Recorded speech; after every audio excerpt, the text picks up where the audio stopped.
გამარჯობა მეგობრებო, მოგესალმებით ფილოსოფიის არხზე. დღეს ძალიან საინტერესო სტუმარი მყავს, ჩემი სტუდენტობის მეგობარია, რომელიც არ მინახავს დაახლოებით 10 წელია ალბათ.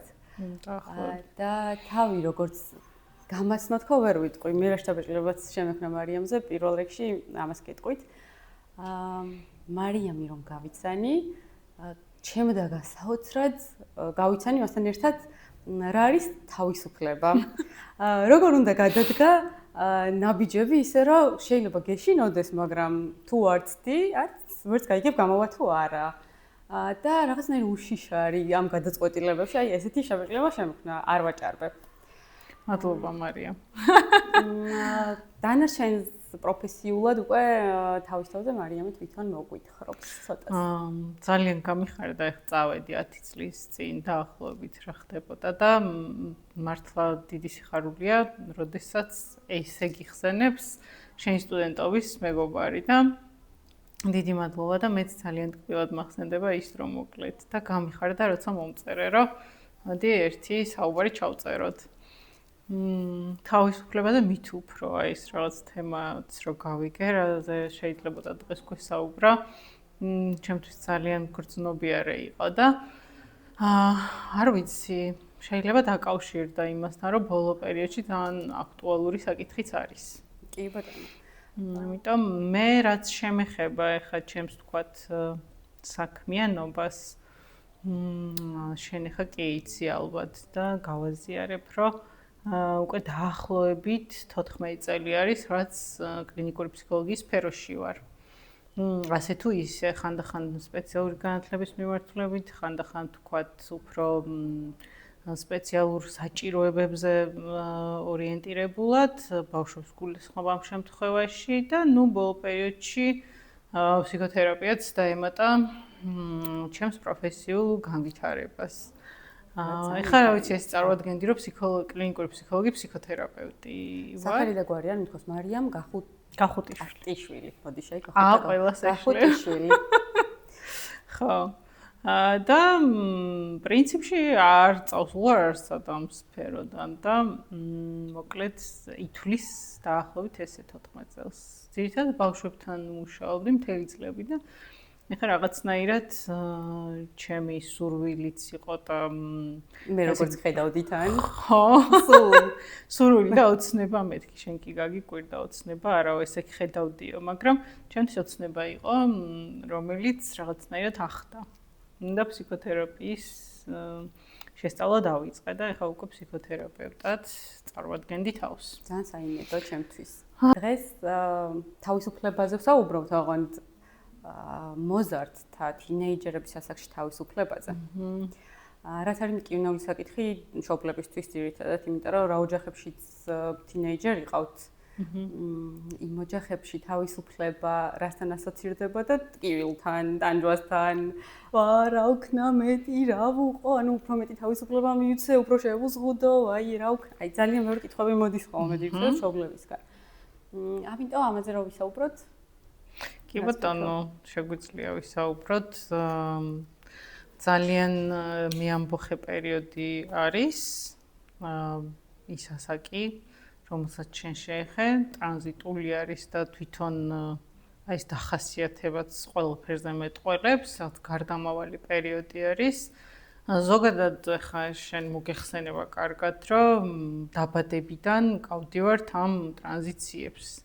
თვითდამკვიდრების ეტაპებს, ასე ვთქვათ, ხო? თქვათ აი ადრეულ 3 წლის ასაკში როგორი თვითდამკვიდრების, ესე იგი, ფონიც არის, ეს საკმაოდ განსხვავდება 6 წლის ასაკის თვითდამკვიდრებისგან, მერე უკვე 9 წლის თუ 12-ის კრიზისი და ბოლოს არა. ერთ-ერთი, ხო, ბოლოს არა, იმიტომ რომ ცნაირად 25 წლამდე მაინც მინიმუმ ყოველ შემთხვევაში არის ეს რაღაცა დამკვიდრების და აღმოჩენების პერიოდი, თუ არა მერეც, ხო? და ყველაზე მწვავე პერიოდი არის, ესე დავახასიათებდი, თვითგამორკვევის ხანა, რომელიც უმეტესად მიმდინარეობს ხოლმე ძალიან რთულად. და სჭირდება სწორი დამოკიდებულებები სოციალური გარემოდან, ლოკალურად ეხლა ოჯახიდან პირველ რიგში და შემდეგ უკვე სხვა სივრცეებიდან სადაც ბავშვს უწევს ცხოვრება. ამიტომ ამ პერიოდს საბედნიეროდ ბევრი გადაივლის კარგად, ნაკლები ტკივილით, ნაკლები ესეთი ემოციებით, როგორც არის შიში, სირცხული და ასე შემდეგ, თუმცა ზოგიერთი გადაივლის ძალიან მწვავედ. რომ გაჩნია როგორ მხარდაჭერას მიიღებს თავისი გარემოდან. კი, მესმის აუცილებლად. ხო, და თავისუფლებასთან მიმართებით ეს რო განვიხილოთ ჩვენ, ამ დროს კი არის ძალიან დიდი სურვილი ფრთების გაშლის და დამოუკიდებლობისკენ სწრაფვის. მაგრამ თან ახლავს შიშიც. კი, ძალიან. იცი რატომ? აი, ეხლა მე მყავს 6 წლის შვილი. და უბრალოდ რო წარმომიდგენია, რამდენად არის ახლა ჩემზე დამოკიდებული, ხო, ჩემ გადაწყვეტილებაზე. კი, ზოგჯერ მეწინააღმდეგება, ზოგჯერ უნდა რომ თავის თავი დამოაჩინოს, თავისი მე გამოაჩინოს, მაგრამ რო ფიქრობ მომავალში, რამდენად ჩამომშორდება, რამდენად აღარ იქნება ჩემი აზრი მისთვის მნიშვნელოვანი, ჩემი რაღაცა მითითებები მისთვის მნიშვნელოვანი და წამოვა უკვე თავისი გარემო, სოციალური გარემო, მეგობრები იქნება, მასწავლებელი იქნება და იგნორს გამიკეთებს, ცოტა უკვე ძალიან შიში მაქვს ამისი წინასწარ.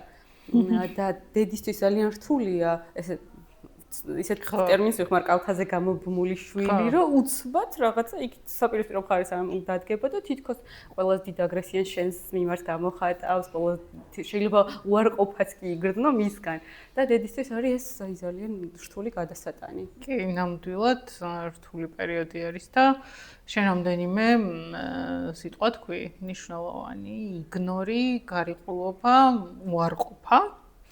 საინტერესო არის შენი ეს აღქმაც ამ პროცესის, რო ასეთი არის, მაგრამ კი, გარკვეულწილად ერთ-ერთ პირველ სეპარაციას ვაწყდებით, ცოტა მასშტაბურს, რეალური სეპარაცია, რომლითაც ვიბრძვით ხოლმე ადამიანები და რეალური დამოუკიდებლობა ცოტა მერე არის ხოლმე რეალური, ხო?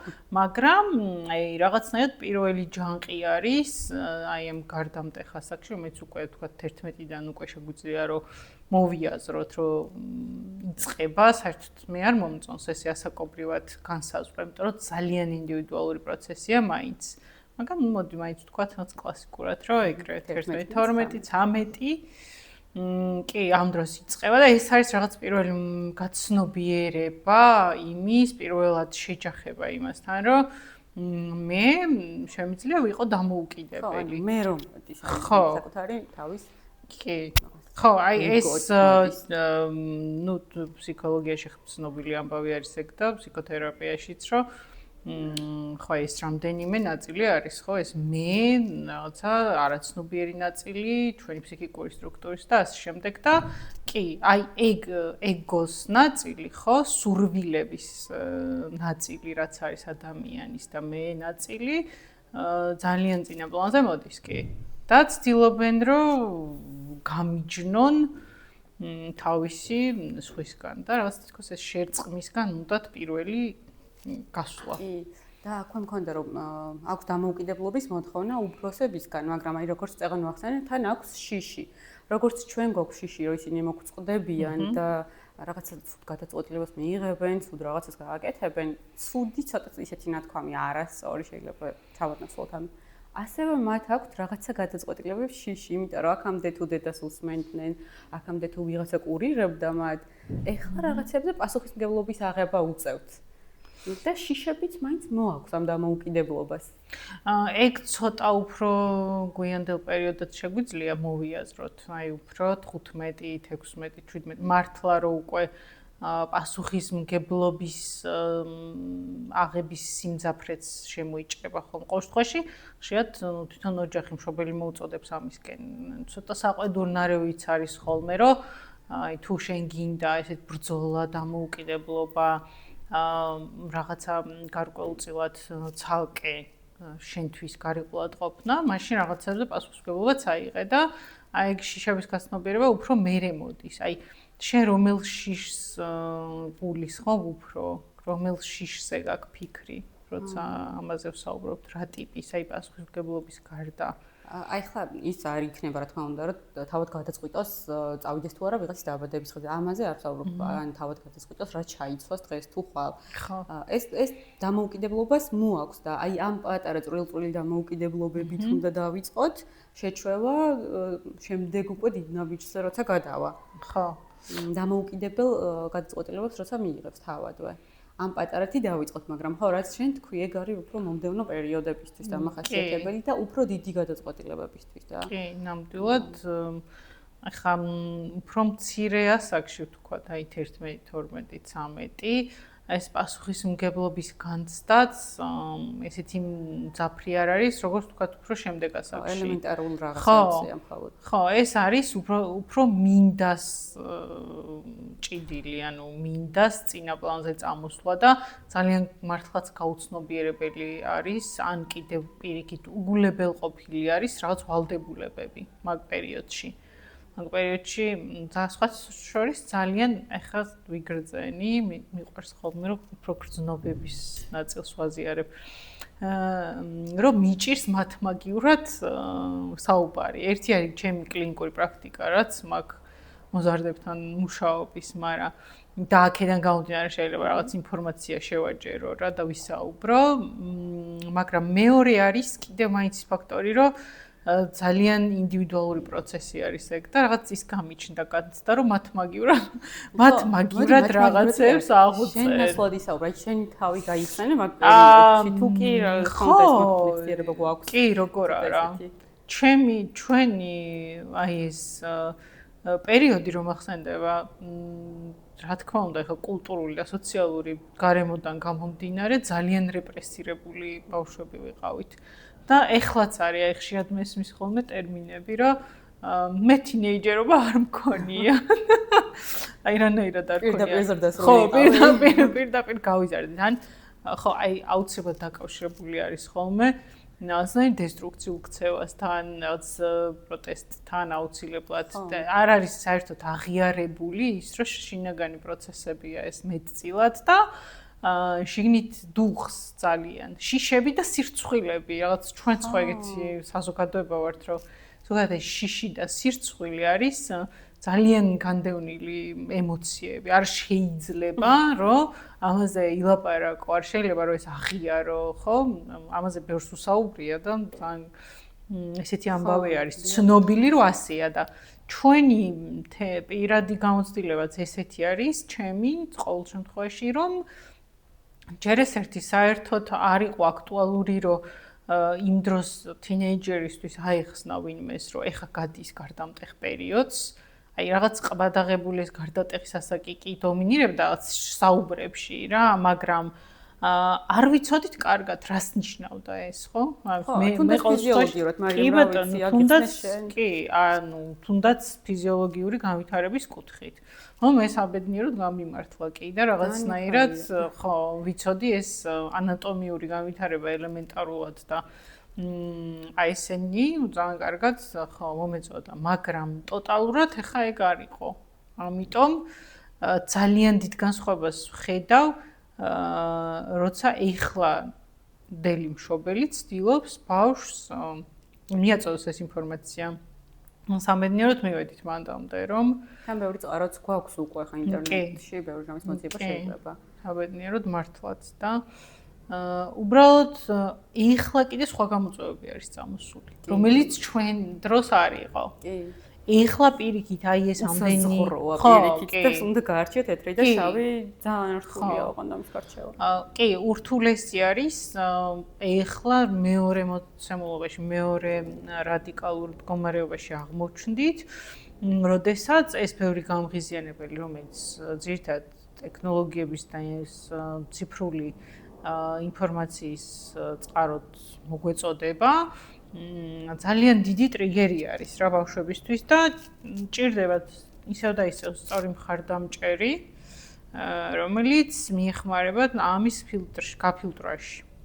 ეს ნამდვილად არის ახლა გამოწვევა ძალიან დიდი და ძირითადად მომართვიანობაც ეგ არის ხოლმე, ხო? ხო, არ მიკვირს საერთოდ. დამოკიდებულება, ხო. მოდი, რადგან მაგას მიადექი აი ამ ასაკში, ხო, ამ ურსულეს ასაკში, მშობელმა როგორ შეიძლება თან ნდობა გამოიჩინოს ბავშვის მიმართ და თან აკონტროლოს თუ რა აი გაჯეტებში ან ტელეფონში რა საიტებზე შედის, რას უყურებს, რა კონტენტს ათვალიერებს, ვის წერს, ანუ თლად აი ჩვენ დროს იყო ხოლმე დღიურებს რომ წერდით და მშობელმა არ წაიკითხოს და ეხლა უკვე უფრო რთულია მე მგონი ამ ყველაფრის. ძალიან რთული არის. როგორ უნდა ქნას ისე აი რბილად რომ თან არ შეეხოს მის ეგოს და თან კიდევ რაღაცნაირად კონტროლის ქვეშ ყავდეს. ძალიან მნიშვნელოვანი საკითხია, რომლისთვის პრინციპში ჩვენ მუშაობთ ხოლმე და რთულიც არის, იმიტომ რომ გამიჯუნა იმისი რა არის манипуლაციური ქცევა და სად უნდა ვიყო მე კატეგორიული მტკიცედ მდგომი მშობელი ჩემს მოსაზრებაზე და რა არის ქცევა, რომელიც გამოწვეული არის უსიამოვნო მოვლენისგან ბავშვს თავს დამტყდარი, სად ჭირდება მას ემოციურად მხარდაჭერა ვთქვათ და აი ამ ნაწილის გათვალისწინება, რომ ის ემოციური არსება არის, როგორც ჩვენ ყველანი. აი მორი რაღაცის გამიჯვნა არის ძალიან რთული. ესე იგი, ერთის მხრივ манипуლაციური და რას ვეძახით ხშირად რთული ქცევა, ხო? გამოვაცალკევოთ და აქ დავდგეთ მტკიცეთ და გქონდეს ჩვენი მყარი პოზიცია, რომელიც ხშირად ეფუძნება ხოლმე გარკვეულ ვალდებულებებს და მოვალეობებს ბავშვისას და ამ მასობაში არ დამეჩაგროს მისი ემოციური ნაწილი, ხო?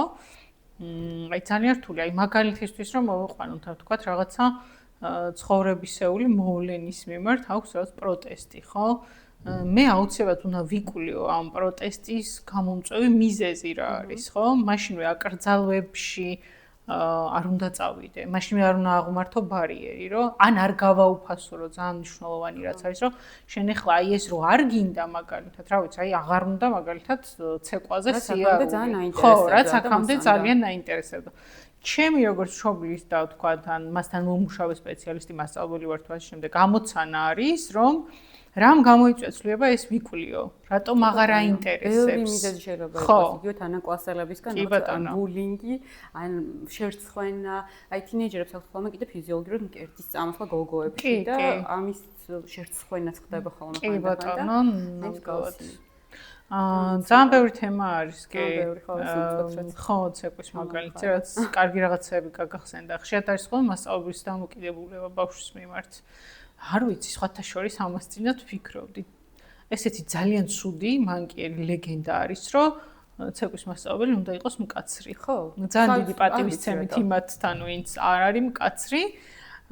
მაგრამ რაღაც შევესწარი რა, მოკლედ საუბრებში, რაც ანორმალიზებს თვითონ მშობელი, რომ აი აბა თუ არ დაუყვირა, რანაირად უნდა გააგებინოს ამ ძეყვაზე და ზუსტად ეგეთ ანუ მაგ საუბარს წავაწყდი და რატო ვფიქრობდი და მე თუ ესეც მკაცრი იქნება და ელი ამ ყველაფერს თუდად მიიღებს, აუცილებლად გამოვიყვან, რას ქვია მკაცრია და ბავშვი. ეგ არის ძალიან დიდი უცნაურობა. სტრესოს. ხო, ცოტა ისეთი მაგალითი გამოვიდა, ბევრი მხრივ შესახედი რა, ასე ვთქვათ და კარგი და არის აი ეგეთი ნორმალიზება და მე პირველ რიგში უნდა მოვუსმინო ბავშვს, ხო? შეიძლება მართლაც არის ფსიქოლოგიური ძალადობის მინიმუმს ხვერპლი, ხო? ის რო თქვათ მე მომიწოდებენ რომ გავაკეთო ის რაც ამ მომენტისთვის არ გამომდის ჩემს შესაძლებლობების ზღვარს ცილდება და თან არავინ არ იკვლევს ამას შემიძლია თუ არა არავინ არ ცდილობს რომ ინდივიდუალურად მიდგომა და დამდოს მოდიოდა დედაჩემიც არ ცდილობს მაგას დედაჩემიც უაპელაციო ხო ესეა და ხო დედაჩემიც უაპელაციოდ მეუბნება რომ რა ცეკვაზე ხო დადიოდი ხო მოგწონდა რანაირად არა უნდა იარო ხო აქ თუ მე ვთქვათ ვაწყდები ძალიან ხშირად ეძახით ხოლმე სიზარმაცის კუთხეში ინათლება манипуლაციის სახელით ინათლება რომ აი შენ ხა გეზარება სინამდვილეში აბა რა უნდა აკეთო აბა უთანხმური უნდა იყო და მაშინ მოდის კრიტიკა აკრძალვა შეზღუდვა თავისთავად ხო კი ბატონო მასწავლებელი კი და ჯერ ამ დროს ჯერ არ ვიცი მიზეზი არ გამომიკვლევია კარგად ჩემ ბავშვს რატო არ უნდა ცეკვაზე სიარული ხო? ანუ აი ამას გულისხმობ რომ ერთის მხრივ იგივე ხშირად არის ხოლმე, ნუ ცეკვა ისეთი მაგალითია, თქვათ, სასიცოცხლოდ მნიშვნელოვან საჭიროებაზე არ ვლაპარაკობთ, ხო? მაგრამ ხშირად არის მაგალითად სამედიცინო პროცედურებთან დაკავშირებული, ესეთი მაგალითი რომ მოვიყვანოთ, რომ არ უნდა ბავშვს რაღაც პროცედურის გაკეთება, თქვათ, ან კონკრეტულ ექიმთან, ან კონკრეტულ კლინიკაში. და ამ დროს მე ვეუბნები, რომ ეს ძალიან მნიშვნელოვანი უნდა გაიკეთო, რა თქმა უნდა, ამას ვეტყვი, დედა ვარ, თუ მამა ვარ, ხედავ ამ საჭიროებას, მაგრამ მნიშვნელოვანია მინიმუმ გამოვიკვლიო რა ემოციურ ნაწილთან, რომ რამე ტიპის სტრესთან, რამე ტიპის ტრავმასთან ხო არ ასოცირდება. ტრავმა ეხა ყველა მის უკვე მე მგონი, რომ არ გულისხმობთ რაღაცა მასშტაბურ მოვლენას, სტიქიურ კატასტროფებს, ხო, ან კვლელობას და გაუპატიურებას და ასე ძალიან უკვე დიდი ხანია უკვე შეთანხმდა ყველა, რომ ყოველ შემთხვევაში ყოველვისაც მოეკითხება, რომ ტრავმა ნებისმიერი უსიამოვნო მოვლენა შეიძლება იყოს, ეს ინდივიდუალურ ძალიან საინტერესო რომ მოვისმინე ამას წინათ და გაგიზიარებ და შენი აზრიც მაინტერესებს. ანუ რამდენად შეიძლება, აი ამ თემასაც ალბათ ეხება და თან არც, მაგრამ მაინტერესებს შენი აზრი. რამდენად შეიძლება რომ ტრამვები ერთმანეთს შევადაროთ. იგივე შენ რას თქვი, რომ სექსუალური ძალადობა თუ ბავშვს პატარა ასაკში მამამ დაუყვირა, ანუ უბრალოდ იგნორი გაუკეთა რაღაცა მოვლენასთან დაკავშირებით. ანუ და არ უნდა შევადაროთ, იმიტომ რომ ის ტრამვები შეიძლება ერთ და იგივე სიღრმის იყოს სხვადასხვა ადამიანში. და ამის შედარება ხა გარედან რომ უყურებ, რომ სადის და სადის, ერთი დაგიყვირა მამამ, მერე რა მაგრამ როგორ დიდ კვალს შეიძლება ტოვებდეს მით უმეტეს ესეთი განმეორებითი ქცევები? კი, ნამდვილად ძალიან მნიშვნელოვან საკითხს შეეხე. და ახსენე კიდეც იგნორი, ხო? ანუ უგულებელყოფა ადრეულ ასაკში შეიძლება იმას დიდი ტრავმა იყოს ვიღაცისთვის და იმაზე მეტი დაღი დაატყოს მის ფსიქიკურ ფუნქციონირებას, ვიდრე მეორე ადამიანისთვის, რომელმაც გამოიარა, ვთქვათ, ფიზიკური ძალადობა.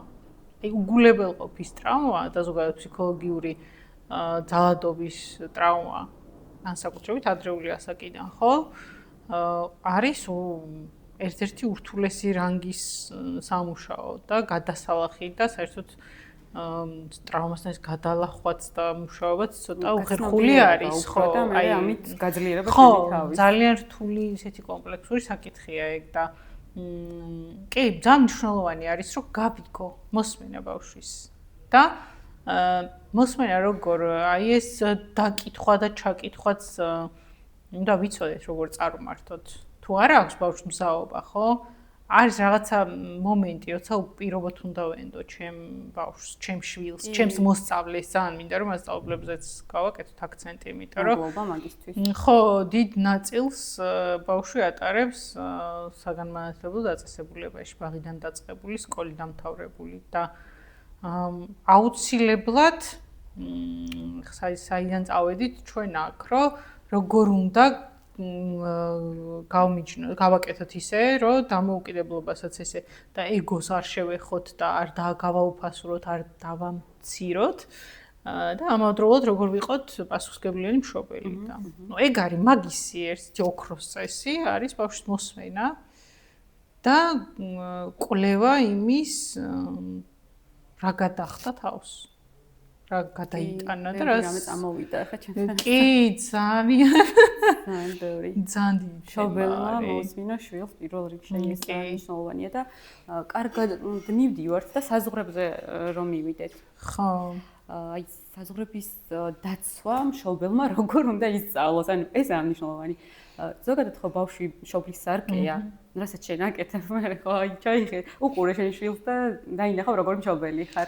ხო, შეიძლება არის ეგ. ხო, ჩვენგან უნდა ვასწავლოთ პირადი საზღვრების დაცვა, რა თქმა უნდა, მაგრამ მე მშობლებს უჭირთ ხოლმე მაინც. ბავშვსა და მშობელს შორის საზღვრები, ხო? ამას გულისხმობ? ბატონო, ეს საზღვრები და მე განვარცოთ კიდევ. ხო, აგეც არ არის იოლი და სხვათა შორის იმ თემის გაგრძელება არის წეღან, რასაც ვამბობდი. რომ უნდა გამოაცალკეო პირველ რიგში, ვთქვათ, რა არის მისი ამ ქცევის მიზეზი. როგორც ახლა ის იქცევა, რაღაცას აპროტესტებს, რა არის მიზეზი. და საზღვრის დაცვა ადრეული ასაკიდანვე არის მნიშვნელოვანი. არ ვლაპარაკობ ახლა ჩვილობის ასაკზე, ხო, სადაც ჯანსაღი მიჯაჭვულობისთვის ეს კონფლუენციაც კი მისაღები არის, ანუ შერწყმას, რასაც ვეძახით ჩვენ იგივე ძუძუთი ყვევის დროს, ხო, პირიქით ეგ არის აუცილებელი ნაბიჯი, ხო? აი ესეთი კატეგორიის შერწყმა, რაც არის დედა და ჩვილი. მაგრამ მერე კი.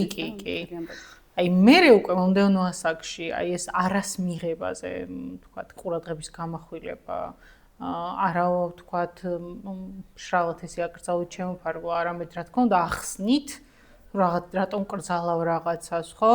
უსაფრთხოებასთან და ჯანმრთელობასთან დაკავშირებული საკითხები რო უკომპრომისოა, განათლებასთანაც ასევე დაკავშირებული საკითხები რო უკომპრომისოა, უფლებებზე ლაპარაკი უკვე ადრეული ასაკიდან ქმნის ამ რაღაცა საზღვარს, თუ ჯერ ამ საზღვარზე ვილაპარაკოთ, ხო?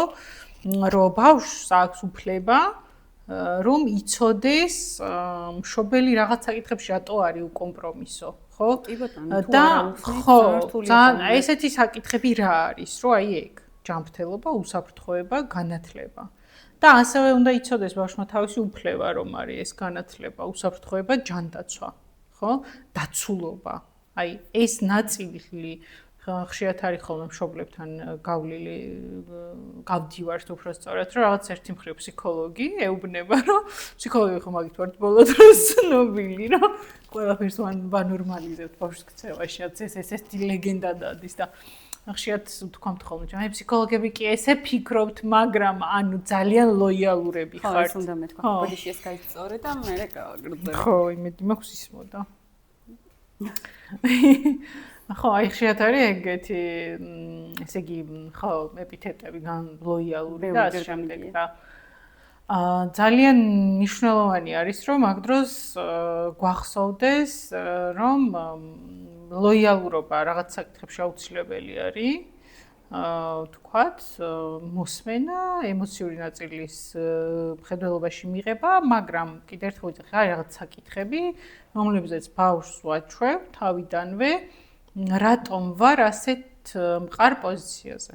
რო კი დილით გეზარება სკოლაში წასვლა, მაგრამ უნდა წახვიდე, იმიტომ არ გინდა შენ თქვათ 10 რის გაკეთება, მაგრამ 10 რა უნდა გავიგე, იმიტომ არის რაღაცეები, სადაც იქნები შეუვალი პირდაპირ რა და ეს შეიძლება იყოს ძალიან მტკივნეული ბავშვისთვის, მაგრამ არასასიამოვნო ხო ვიდრე. ძალიან მნიშვნელოვანია რომ ვუთხრათ რატო გვიწევს ესე მოგცევა. იგივე უფრო მოზარდ ასაკში ანატომია, სქესობრივი განვითარების საკითხები, მენტალური, ემოციური განვითარების საკითხებიც ბავშვმა უნდა იცოდეს, რომ რა ვიცი, ჟუანტელი რო უვლის, შეიძლება ეგ იყოს გამოწვეული სირცხვილისგანაც, ეგ იყოს გამოწვეული ჰორმონალური ფონისგანაც, ჟუანტელი შეიძლება ბრაზის დროსაც მოგვაროს და აი ეს იდენტიფიცირება, აი ამ თუნდაც სხეულებრივი მოვლენების ემოციების გამოვლენა სხეულებრივად. ხო.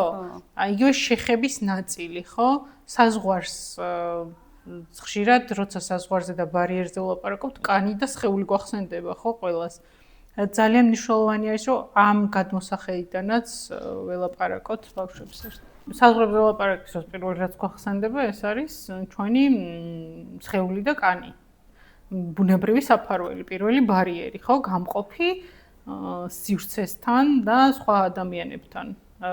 ამიტომ საზღვრებზე თუ თქვათ ვიწყებთ ფიქრს, როგორ გავაკეთოთ ეს, როგორ დავაწესოთ და როგორ აუხსნათ ბავშვს, აუცილებელი არის ხოლმე, რომ მინიმუმ შეხებასთან დაკავშირებული ნაწილი განვიხილოთ თვითონ ბავშვთან.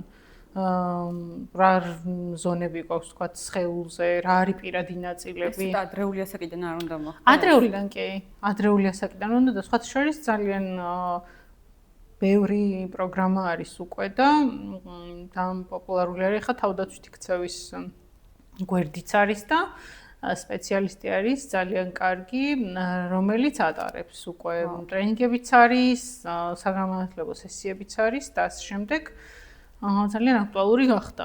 ძალიან მიხარია. მნიშვნელოვანია. კი, ძალადობის პრევენციაც არის და საზღვრის დაწესება, ჯანსაღი საზღვარზეა ლაპარაკი კიდევ ერთხელ გავუსვათ ხაზი.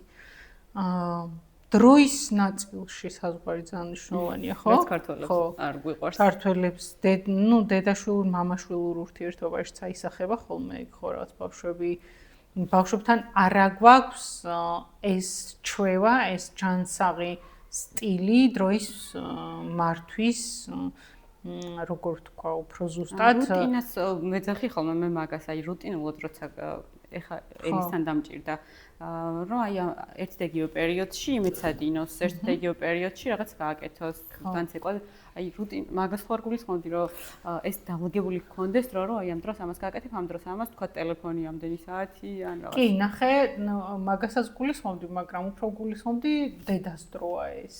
მამას დროა. პირიქით, ესე იგი. ხო, პირიქით, აი ეს ჩვენი სივრცის ჩვენი ჩვენ ხო თავგადაკლულები ვართ ხოლმე და მე ჩვენთვის რომ გადავრჩეთ როგორც მშობლები, ხო? ანუ რაღაცნაირად ბავშვის აღზრდა და თავგანწირვა არ უნდა იყოს. ამ ბოლო დროს მეც ვფიქრობ ხოლმე მაგაზე და ზუსტად აი რო ვფიქრობ და სადღაც შეგვხვდება რა ბუნება რო გისმეს და გარემო რო გისმეს.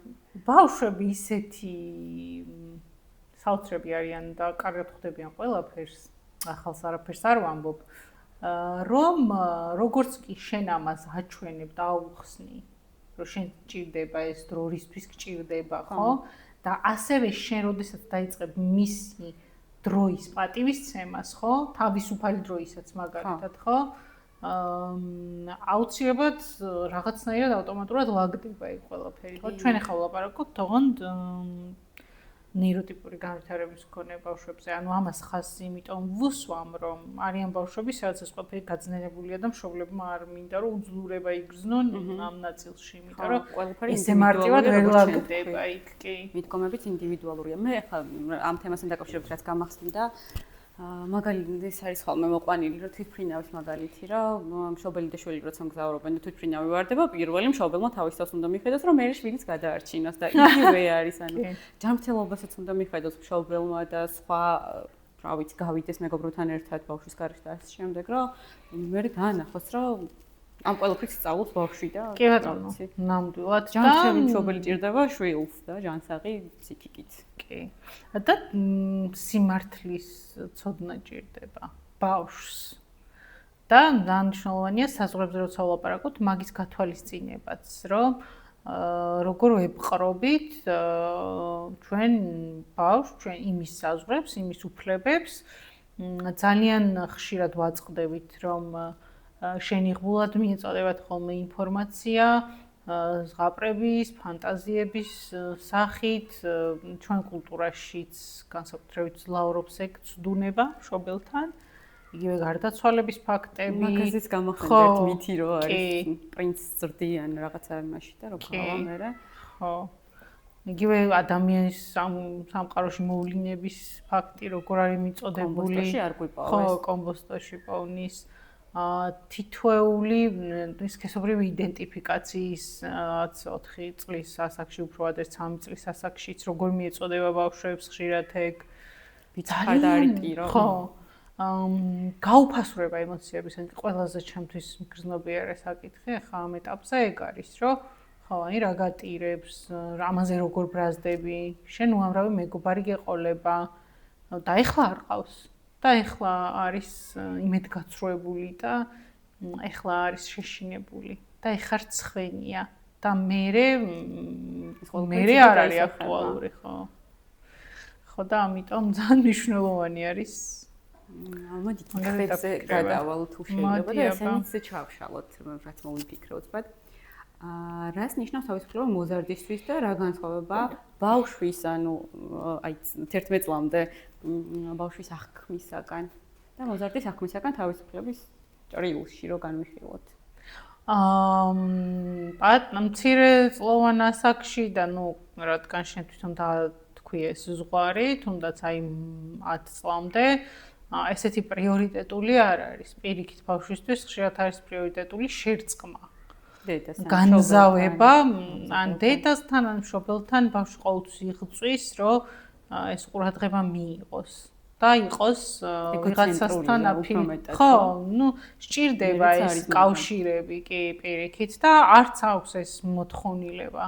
არ არის ეს რეალური თავისუფლება მოკლედ და არ არის ეგ არ აქვს და რაღაცა არის ხოლმე. არა, კი. არა, ეს რა თქმა უნდა ეს ნაწილი, მესნაწილი არსებობს, არსად არ არის დაკარგული და პირიქით იქაც არის ყოველთვის, მაგრამ და ხო, წეგან დასაწყისში ვთქვით ეს, რომ ყველა ასაკში არის ეს რაღაც თვითდამკვიდრების კრიზისი. კრიზისი ძალიან მომწონს, იმიტომ რომ რთული რაღაცა არის, თვითდამკვიდრება არ არის ადვილი და კრიზისულია და ის 3 წლის ბავშვიც იბრძვის იმ რაღაც თავისუფლებისთვის, ხო? თავისუფლებისთვის და 6-ისაც, 9-ისაც და 12-ისაც და ნუ მერე კიდე მით უმეტეს, მაგრამ ეს მოზარდული არის პირველი რღვევა კედლების რა და ყველაზე რთული იმიტომ არის, რომ ყველაზე მეტად არის გაძნელებული იმადყოფნა ვინც ხარ.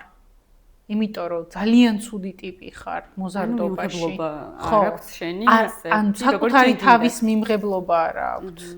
ძალიან ხასიათდება იმ შტრიხით ეგ პერიოდი და თავისუფლება ხო ეგ არის რეალურად მენტალური ეს თუ შევხედავთ ხო განვითარების ჭრილში და ფსიქიკური განვითარების ჭრილში ხო ხა თავისუფლება არის ვთქვათ კულტურულ ჭრილში, სოციალურ ჭრილში ხო ეს ღირებულებები კიდე სხვა საკითხზე გავყავართ ამ თავისუფლებას, მაგრამ ეს მოზარდული მე ვფიქრობ, რომ ხასიათდება სწორედ ამით, რომ არ მაქვს ჩემი თავის როგორც ასეთის მიმღებლობა.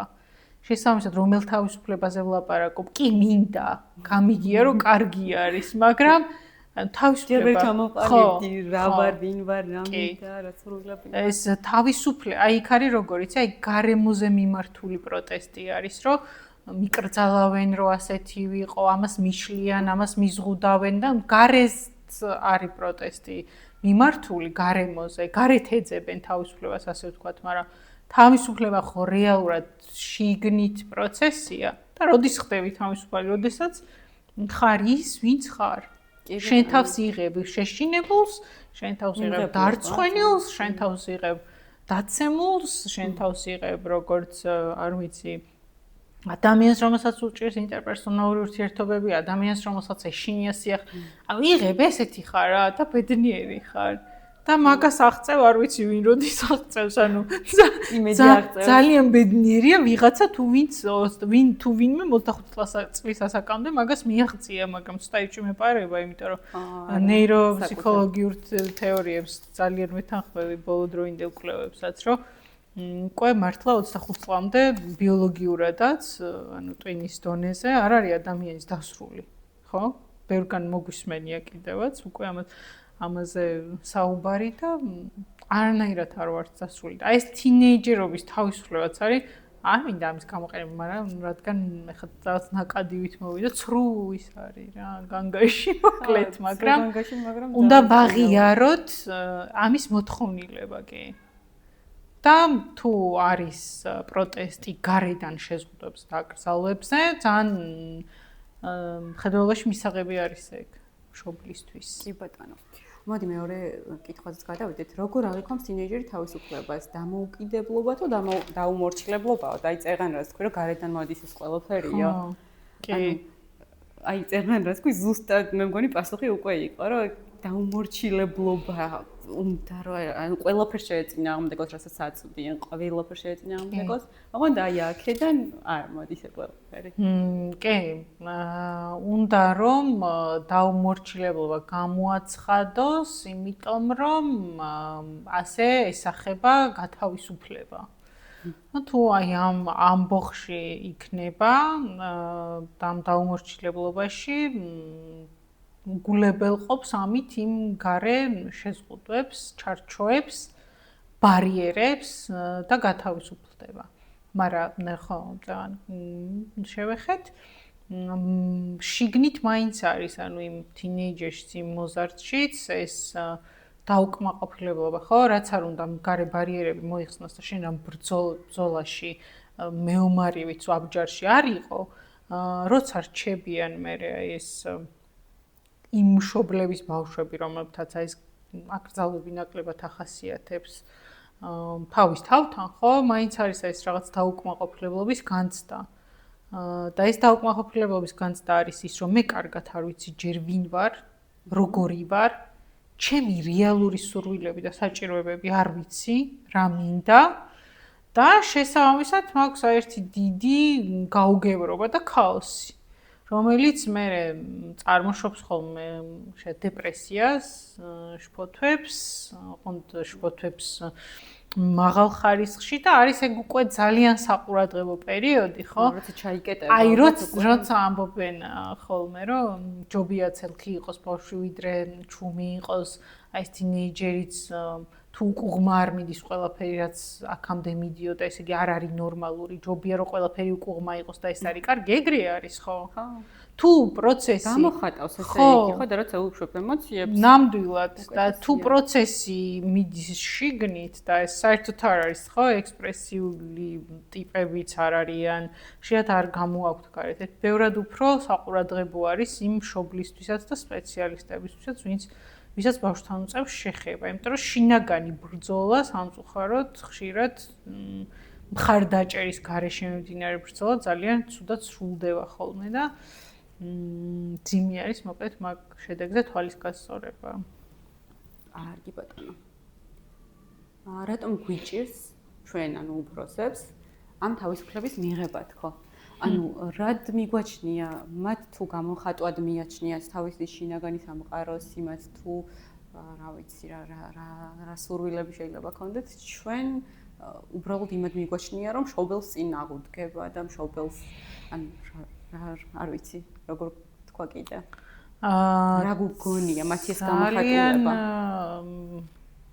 ძალიან დიდი ბრძოლა არის ეგ რეალურად გინდა არ გინდა შედიხარ ორივე მხარე ჩართული ხართ ამ ველზე და ჯერ უამრავი რამ შეიძლება წამოვიდეს განცდის სახით აი ისე ვიქوار რომ ძალიან მიჭირს მშობლების განცდაზე ლაპარაკი მაგრამ ალბათ ეს არის როცა მიადგები საკითხს კარგი მშობელი ხარ თუ არ ხარ კარგი მშობელი ხო არ გამომეპარება რაღაცა მე რომ არა ვუკრძალო თქვა ღამე გასეირნება თუ თქვათ მიუშვებ და თქვათ არ მექნება ეს შეზღუდვები ხო არ დავაშავებ რაღაცას თუ შეზღუდვები მაქვს მკაცრი ხო არ ვარ აი მგონია რომ ძალიან ეს დიდი ჭიდილი არის მშობლის გონებაში და გრძნობებშიც ხო და პირველ რიგში საკუთარი მშობლობის განსაზღვრებას ცდილობს როგორი მშობელი არის და ობიექტურად ხო არ არსებობს რაღაცა კი ჩვენ თქვათ აი ფსიქოთერაპევტებს შეუძლიათ ფსიქოლოგებს უფრო მეტი რეკომენდაციის გაცემა როგორ უნდა მოიპყროს ხო მშობელი ბავშვს მაგრამ ეს პროცესი ხო მაინც ობიექტურად არ არის სწორად ისე შეფასებული როგორიც ის სინამდვილეში არის ამიტომ რთულია ძალიან ამის წარმოდგენა ზოგიერთი მშობელი ცდილობს მთლიანად ამ პროცესის გაუფასურებას ხო უფრო მეტად ეგ ტენდენცია არის იგნორი არა უფრო შეზღუდვების დაწესება უფრო ხშირად აპელირება იმაზე რომ სანამ 18 წლის არ გახდები მე ვარ შენზე პასუხისმგებელი და ვალდებული ხარ რომ დამემორჩილო უფრო აი ესეთი სტილი გვხდება ხო ჩვენ კულტურაში მით უმეტეს აღზრდის და რაც გაუფასურებული არის ამ გზით შესაბამისად ბავშვის სურვილი არ არის შეფასებული როგორც მისი პირველი მცდელობა ინდივიდუალიზმის გამოხატვის კი და აი უფრო თუმცა საბედნიეროდ არსებობენ ახლა მშობლებიც თვითონ მშობლებიც ხო ჩვენ იმისი გადმონაშთით ნაყოფი ვართ ჩვენი ინდივიდუალური აღზრდის პროცესის, ხო? რაც ჩვენ გამოვიარეთ, მე ეს მოდელი მუშაობს. ეგ ძალიან ისეთი ცნობილი ამბავია, ხო? მაგას ვეუბნები ხოლმე, ვინც ამ კითხვას მისცემს, ახლა მე ფსიქოლოგი არ ვარ და ესეც არ მეგობრები ძირითადად. ვინც მეკითხებიან ხოლმე, აი თინეიჯერს ჩემი შვილი ესე იქცევა და როგორ ხნა მეთქი, გაიხსენე შენი თავი უბრალოდ ამასაკში. და აი შენ თავს როგორც მოიქცეო და ისე ქენი. რა თქმა უნდა, ყველაფერს მნიშვნელობა აქვს მანამდე რა ხდება, როგორი დასწავლა ხდება, როგორ უსმენს შვილს, რას უხსნის თუ არა ამას თუ იმ სიტუაციაში როგორ მოიქცეო ასე შემდეგ. მაგრამ აი ამ სიტუაციაში რო არიან პიკში უკვე გაგიჟების და თმები შეიძლება ესე გაიცალონ. მეგონა ხოლმე უბრალოდ შენი თავი წარმოიდგინე ამ დროს როგორ იყავი და შენი გადმოსახედიდან როგორ მოიქცეოდი? იცი რა არის? მშობელი მოგქცეოდა. ხო, სწორიც არის ეგ გარკვეულწილად. ერთი რაც არის კიდე მადრიშნოლა ეხლა ვისაუბრეთ ადრე ხო, რომ მანდაც შემოდის აუცილებლად აი იმის გათვალისწინება, რომ არის რაღაც საკითხები, რაშიც მე არ შემიძლია სამწუხაროდ, რომ დათმობაზე წამოვიდე. ეს არის უსაფრთხოების საკითხი, ხო, ჯანმრთელობის საკითხი, განათლების საკითხი და არის დღეები, როცა ბავშვი იზოლაციაშია, საერთოდ არ უნდა მაგალითად სახლიდან გასვლა, ესეც არის ხოლმე ძალიან ერთ-ერთი მახასიათებელი ნიშანი, ხო, იმ უღმართობის ბჭყალებში, რაც არის, ხო, ტრანზიტულ ასაკში და მე რაღაცნაირად უნდა მოვიკრიბო ძალა, რომ ისე გავაკეთო ფრთხილად, ისე დავგეგმო მისი გასვლა სკოლაში თუნდაც, ხო? რომ აქ არც გავაუფასურო მისია ეს სურვილი იზოლაციისკენ მიდრეკილების, ხო? არ იგრძნოს, რომ არ მესმის მისი, რომ ეხა არაფერი არ უნდა, შეიძლება მართლა. მაგრამ თან ვცადო, რომ მისი უფლება დავიცვა, რომ მას სჭირდება განათლება და თან ვცადო, რომ მისი უფლება დავიცვა, რომ გავუგო, ანუ ეხლა რა აწუხებს. და აი აქ უნდა ვიტრიალო, ხო? აი რაღაცა საკითხები კიდე ერთხელ ვიძახი, არის ვერ მიუშვებ. შენ თავი რომ წარმოიდგინე, რომ ხო აი ოთახიდან გასვლა არ გინდოდა ერთი კვირა, როგორ ანუ დავტოვო ერთი კვირა, ხო? ერთი კვირა ვერ. რა საფრთხეებს უკავშირდება ერთი კვირა, რომ დარჩეს ჩემი ბავშვი სახლში. ხო, ჩამორჩება მინიმუმ მასალა. ძალიან შენ მართალი ხარ, აი ბეწვის ხიძე დადიხარ. როდესაც ხარ თინეიჯერის მშობელი, მაგრამ მე ჯერა და ვიცი რომ ამ ხანის, ამ პერიოდის გადავლა სწორად შეიძლება თუ ცოტა მეტ ძალისხმევას ჩადებ და დაარესერჩე ბოლოს და მოусმე რაღაცეებს და მიდგომა გექნება.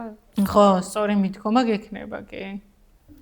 გაჩნია საკითხს რა, ეგ არის ძალიან მნიშვნელოვანი. ხა შენ თუ ბავშვს მეტოქეობას უწევ, რა ჩაიცვას მაგაზე? ხო? აი ეს არ არის ამას 3 წლის ასაკიდან აღარ მოუწევ უკვე. ეს ხო, ავტორიტარული სტილია აღზრდის და ეს ძალიან რთული არის. შენ ბავშვს უწევ მეტოქეობას იმაში, რა უნდა ჩაიცვას, ეს არ არის პრიორიტეტული საკითხი, ხო? ანუ ამ საკითხში მშობლები ჯიუტობას იჩენენ, რომ აი აქ მაინც დავამტკიცა. აი რაღაც არის ხოლმე ეგენი, რომ ებრძვიან ბავშვს, ანუ არ ვიცი რატო. კი. ალბათ იმიტომ, რომ სხვა პრობლემები იმალება მის უკან. თავისთავად ცხადია, ხა მაგის გასმა მინდოდა, როცა თქვი, რომ ჩვენც რაღაცის შედეგი ვართ, ჩვენც რაღაცა გამოცდილებით ვართ, ჩვენი ისტორია გვაქვს უკან და ამ ისტორიას ძალიან დიდი გავლენა აქვს ჩვენი ბავშვის აღზრდის პროცესზე, ძალიან დიდი გავლენა აქვს. ამიტომ რო არ ჩავრჩე მე იქ, ეხა ეს ფუფუნების საკითხი და ყველას რო გვაქვს მაგაზე სამუშაო, ეგ სხვა თემაა კიდე, მაგრამ ამის მოწოდებას და რეკომენდაციას ესე არ ვიძლევით ხოლმე არავინ, ხო, არ ვაძლევთ თავისუფლებას. მაგრამ ხო, ჩვენ საიდანღაციდან მოვდივართ და მნიშვნელოვანია ეს, რომ ჩემი აფექტების, ჩემი რეაქტიულობის უკან ძალიან ხშირად იმალება ჩემი გამოცდილება, ხო? და მე რომ მაქვს ესეთი აფექტური ბრაზის რეაქცია, რომ ჩემმა ბავშვმა რაღაც გადაწყვიტა ყინვაში გასვლა, რა ვიცი მე, კაბით, ხო? ან მაგალითად ქურთუკის გარეშე, ჩემი პროცესი არის ეს კი. მე გაჩნია საკითხი, სად გავუწევ მეტოქეობას რა. მეტოქეობა ძალიან კარგად უხდება მაგას, რომ შეიძლება მართლა ეგრე აკეთებენ. სადაც არ ღირს, იქ აკეთება, იქ აწვევიან, რატომღაც. ძალიან რთულია ხოლმე. კი, ნამდვილად ძალიან რთული არის.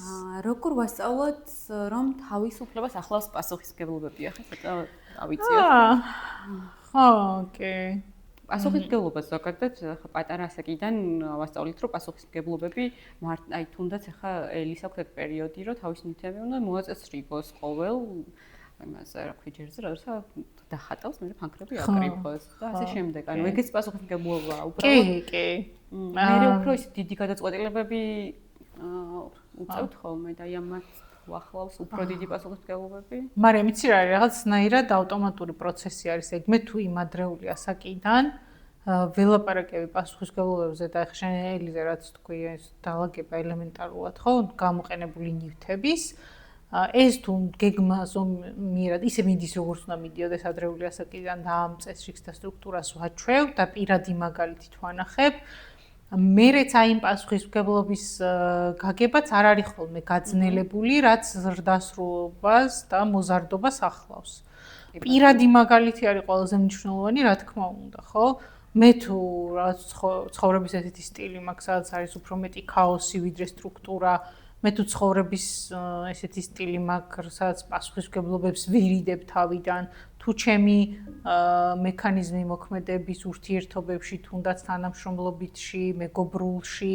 პარტნიორულში ცოლქმრულში არის არიდება გაქცევა იზოლაციაში წასვლა გაურკვევლობაში დატოვება ადამიანის და ბავშვი ამას ესწრება ცოტა ისე დიდურ საკითხებზე ვლაპარაკობ ახლა ხო მოზარდებისთვის რაც არის აქტუალური იგივე ურთიერთობებში მეგობრულ ურთიერთობებში რატო არის ხოლმე სირთულეები ხო თუ ამას არ ვერ ხედავს მე როგორ ვრეაგირებ ჩემი ცხოვრებისეულ მოვლენებზე და მე თუ არასოდეს არ ვუყვები ბავშვს იმის მიღმა რასაც ხედავს რას გრძნობ ოღონდ გრძნობების მანიფესტირებით აი ესე არა ფაქტობრივი ინფორმაციით არა მხოლოდ რომ აი ჩემთან ეს ხდება და ეს არა მე რას გრძნობ ამ დროს თქვათ აი თუნდაც აი რა პასუხისმგებლობისგან მინდოდა გაქცევა და არ გავიქეცი საბოლოოდ დავრჩი და როგორ ვირეაგირე ამაზე აი ამას თუ ვუზიარებ და რეალურად ეს გულწრფელობის ამბავი არის რა თუ მე ესეთი საუბრები ხშირად მაქვს გარდა იმისა რასაც ხედავს ანუ არაფერი არ რჩება იქ რაც ტოვებს პასუხისმგებლობების არიდების თემას რა აი რა მაგალითი მქონდა იცი აი მაგალითად რაღაცა წვეულებაზე უნდა წასვლა ვიღაც დაბადების დღე და ცოტა გვიან არის იმის დაბადების დღე იმიტომ რომ მაგასაკში უკვე იციან ხოლმე ფართი. ხო. და მშობელი უშვებს, მაგრამ ეუბნება რომ წადი, გენდობი, უბრალოდ დაბრუნდები 10-ზე, იმიტომ რომ მე ვინერვიულებ. აი, რა ვიცი, მე ღამეა და მაინც არა უსაფრთხო გარემო. და ბრუნდება ბავშვი, ან ეუბნება რომ მესიჯი გამომიგზავნე, როცა მიხვალ და ანუ ძალიან ელემენტარულ პასუხისმგებლობებზე ვსაუბრობ ახლა. მაგრამ ბავშვს აქვს ის პასუხისმგებლობა, რომ მშობელს გააგებინოს თუ მივიდა თუ არა უკვე ადგილზე. მიწეროს რომ კარგადაა დრო და დრო, ან რა ვიცი. მე არ მაქვს საუბარი, რომ ეს იყოს მუდმივი კონტროლი და უბრალოდ აი ეს, რომ რასაც გაფრთხილა, გააკეთე შეასრულოთ თუნდაც. მიიღო დამოუკიდებლობა, მაგრამ ამის საპასუხოდ ხო, ეს ნორმალურია და უსაფრთხოების საკითხის სტილში გადის თავისთავად. თუ ახსნილი არის, რატომ შეიძლება წამოვიდეს შფოთვა დედასთან, აი ამ გვიან გასვლის საკითხზე, თუ დასაბუთებული არის ეგ, ხო? გარემო ფაქტორებით, რა რისკებით, რომ თქვათ არის აი ასეთი რისკი, არის ასეთი რისკი, ეს ჩემი პირადი შიში და ჩემი გამოცდილებას დაფუძნებული არ არის გენდობ, მაგრამ გარემოს შეიძლება არ ვენდო. ხო, და მინიმუმ კონტაქტზე ყოფნის მოთხოვნილება გააჩნია ხო ასაკსაც, ხანდახან მშობლებს ძალიან ეშლებათ და მაგალითად შეიძლება 12 წლის ბავშვი იყოს გვიანობამდე რა დღესასწაულზე და აი ძალიან ხშირად ეგ არევაც ხდება ხოლმე და ნორმალური იყოს და გამართლდეს იმ ღირებულებად რომ აი თავისუფლად ვსდი ხო მაგალითად ან კიდევ 17 წლის ადამიანზე იყოს ხო 16-17 წლის და 18 წლის ბავშვზე იყოს მოთხოვნა მოზარდზე რომ აი 8-ზე 9-ზე 10-ზე სახში მოდი ხო აი არ არის ეს ხოლმე სწორად დაალაგებული ასაკს ძალიან დიდი მნიშვნელობა აქვს და ძალიან დიდი მნიშვნელობა აქვს როგორ ვხსნი ჩემს შფოთვას უნდა იყოს ახსნილი აუცილებლად არ შეიძლება აქ რომ აი იგივე ავტორიტარული სტილი რომ მოდი ჩემ დროს ესე იყო და მე 10-ზე შენ ხელა სახლში ვიყავი აბა 9-ზე არ მოსულიყავი სახლში რა მომელა და ხო აი ესე უაპელაციოდ ანუ კატეგორიულ საპირისპირო შედეგს მიიღებს ყველა თუ უაპელაციოდ რაღაცა დააწესა აკრძალა არ შეიძლება ეგ რა ყოველთვის იქ არის პატარა ანიმაცია გულწრფელობა ყოველთვის საინტერესოა და ძალიან მიყვარს ეგ ეგრე არის და თუ შენ ბავშვს შენი გრძნობების პერსპექტივიდან ელაპარაკები კიდე ერთხელ და არა ფაქტების პერსპექტივიდან მარტო რომ აი მე რომ აქ ხელა ვიყავი ჩემ მეგობარს რა ვიცი გზაზე დახვდნენ და ცუდად მოექცნენ ხო ეს არის ფაქტი მაგრამ მე რა გრძნობას მიჩენს აი ეს რომ მე მიღვიძებს შიშს, მოსალოდნელი საფრთხის ბრაზსაც მიჩენს და უამრავ რაღაცას. მე უკვე სხვანაირად ფიქრობს ბავშვი. და ეხმიანება იმის შინაგან სამყაროსაც, თან რეზონირებს ეს ყველაფერი და მინიმუმ წარმოდგენა შეუძლია. რა შეიძლება განიცდიდე. კი ბატონო, ახსნა ყველაფერს. ხო, ძალიან კი. აი ამაზე მაქვს უბრალოდ ზედმეტად მკაცრი საზღვრები ზრდის პროტესტს თქვა. შეზღუდვები? კი. შეზღუდვები. კი, თავისთავად.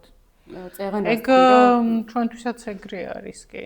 და პირიქითაც, ანუ როცა ზედმეტ თავისუფლებას აძლევ, ამ დროს კიდევ იკარგება, ანუ შფოთი უფრო ეზრდება. ვერ არის მე დავაგებული რაღაცეებში. ამიტომაც ზომიერება ყველაფერში არის ძალიან კარგი. კი, რეგულაციის უნარი ისედაც ჩვენთანაც გაძნელებულია დასრულებში, ხო?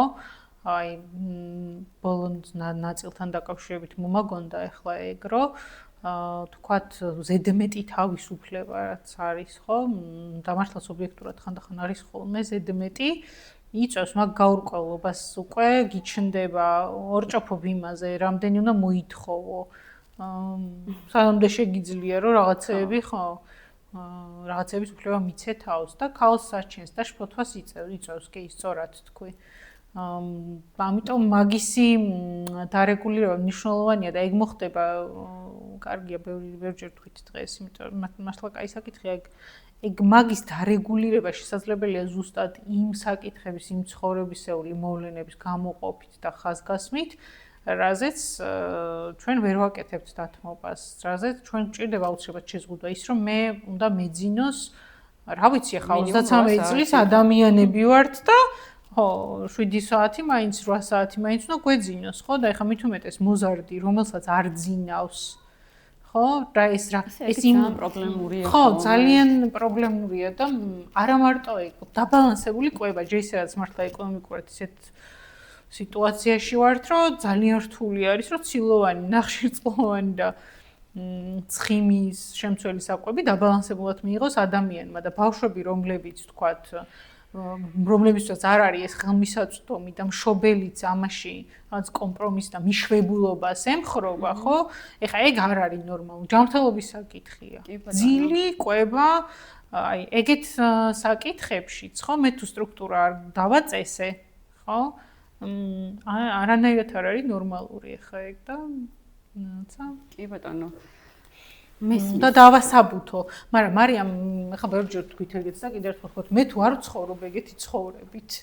ხო, სარკეა. და მთელი დღე თუ შოკოლადზე ვარ, ან რა ვიცი მე პურზე, ხო, ან დიეტაზე ვარ. არ გამოვა ეხა ეგ ამბავი, რომ ბავშვი დავსვა და კვერცხი და ხორცი ვაჭამო და ბოჭკო ვაჭამო. არ გამოვა ეგ. ხო, ამიტომ ძალიან კომპლექსური საკითხები არის ეგენი და როცა პიროვნული სივრცის დაცვა გადადის იზოლაციაში თინეიჯერის მხრიდან. რამდენად მშობლებმა წეღან, ხო, იზოლაციაში როცა მიდიან. ხო. მან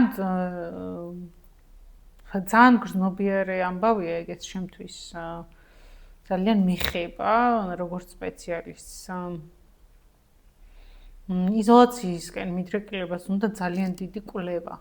მაგრამ ეს არ არის კითხვებით როგორ ხარ, რატო ხარ მოწყენილი. ეს არ არის თქვათ ფასადური თავდაცვის მექანიზმით, გაქცევის მექანიზმებით, წამოდი აქ წავიდეთ, მოდი აქ გაერთეთ, ყურადღების გადატანით, ხო? რაღაც ფუნდამენტური საკითხი ყოველთვის იმალება და მნიშვნელოვანია, რომ თუ ჩვენ ვერ ვუმკლავდებით, შევთავაზოთ იმ პროფესიონალის მხარდაჭერა, ოღონდ შევთავაზოთ მას კი არა ცალმხრივად, შევთავაზოთ რომ ჩვენს გვჭირდება რეკომენდაციები. შეიძლება აგრესია წამოვიდეს თქო, ახლა ვფიქრობდი მაგაზე. კი, ძალიან მნიშვნელოვანია სწორად მიწოდება საკითხის. ამ დროს ვთავაზობთ მაგ გამოსავალს. მე თუ ვერ ვგეგმავ, როგორ მივეხმარო?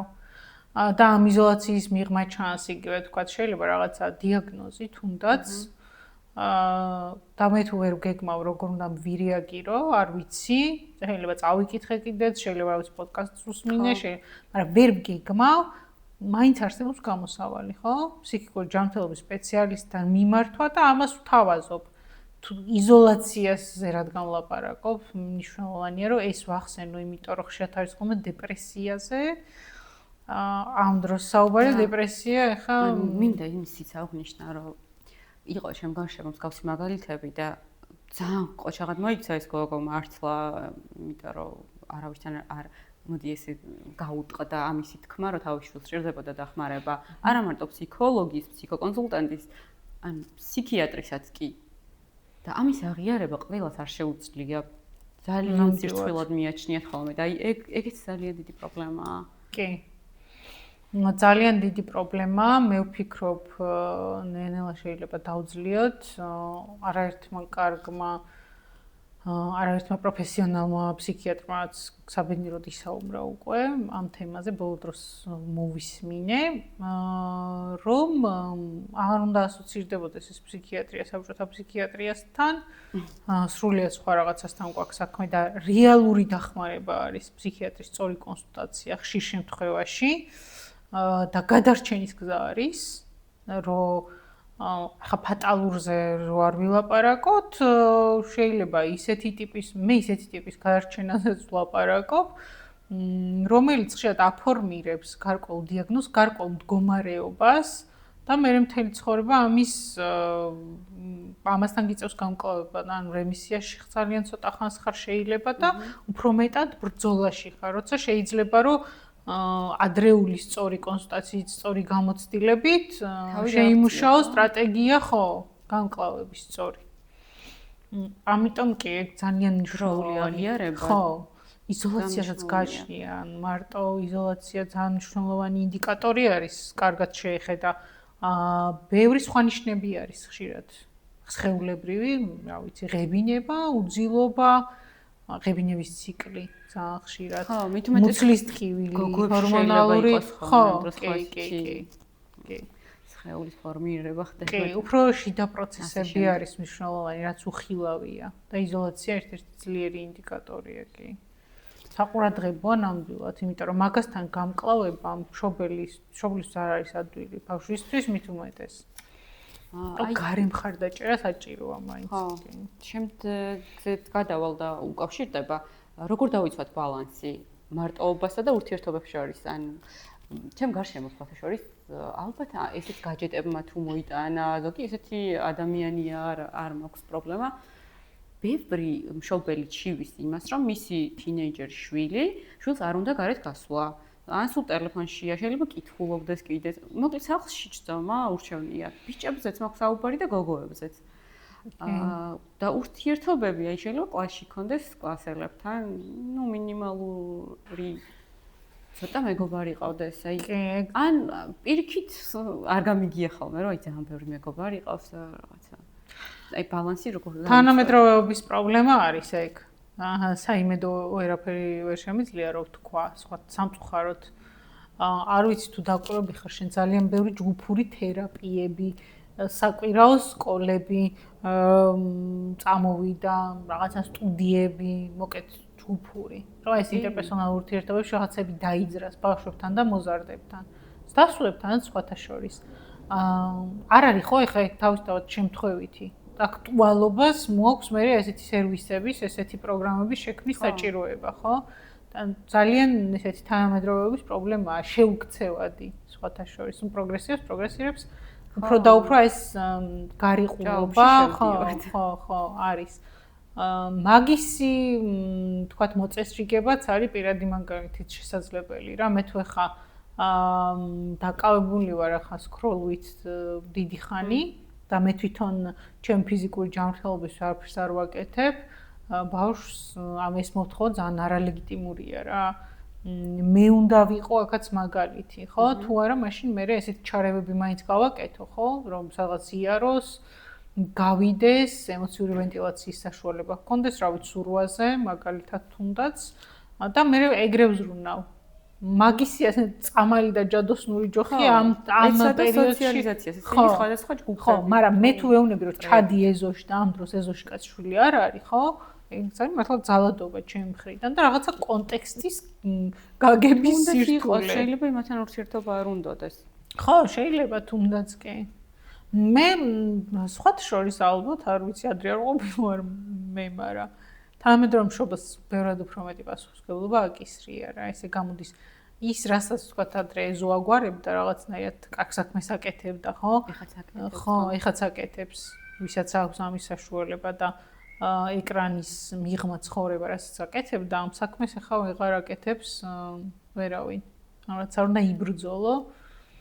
ხო, ეს მიტოვება ბავშვის აი შეზღუდვასთან, რომ ტელეფონი არა იყო და ამ დროს ალტერნატივას არ სთავაზობ. სამართლოა ძალიან. კი, მესმის, უბრალოდ მისი კონტროლი ასე თუ ისე მაინც შეიძლება ისე პირადი მაგალითიდან და ჩვენ მაინც ვართ რაღაცნაირად ისეთი კულტურა გვაქვს, რომ გვიყვარს ნათესაური შეკრებები, ოჯახური ზოგჯერ ღრეობებში გადაგვდის ხოლმე, მაგრამ მაინც გვაქვს ეს კონტაქტები, კომუნიკაცია და ჯერჯერობით სულად გამოვლ სიტუაციაში არ ვართ. არა, ნამდვილად არა. ეგეთი შეკრებები შველის. ეხლა ის მქონდა ძალიან აფსაწიგნია, მე ესე აფსაწიგნებს ვეძახი ხოლმე და მაგას ვკითხულობდი.